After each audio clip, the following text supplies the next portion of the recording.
Now guys, I really want to show you the brand new IGORA Royal Highlifts with the 10 series. And you can see that we have two new colours again, the 1019 and the 1049. So now the beauty of these fabulous shades is that again, we have a soft neutralising colour with the 101, and our coolest is a 1021.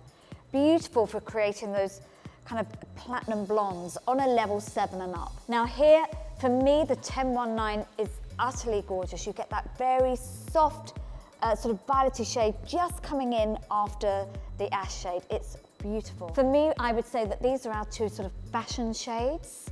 Beautiful with either 9% to get maximum tonal deposit, or 12% if you want that little bit of extra lift. We have limitless possibilities with mixing all these colours together. Here we have a couple of examples on a cooler tone and a couple of examples on a warmer tone. 10-1 and 10-2-1 together, just divine. It's a little bit softer than working 10-2-1 by itself and a little more neutralising than using 10-1 by itself. A great combination. These are perfect ways of making a colour bespoke to your client sat in front of you. Again, it's just a few examples here, but this is gorgeous. On a base H, we've done 10-19 and 10-49. So pretty, absolutely beautiful.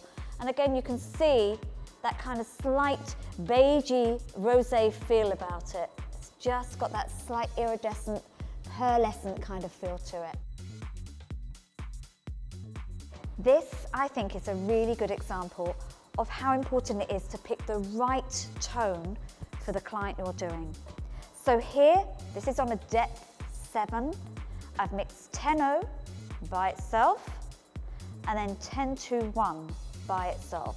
And you can see the massive difference. So depending on my client in front of me and the result that I want to get, if I want something warmer, 10-1 is perfect. But I love to go for the 10-2-1 to create that cooler tone.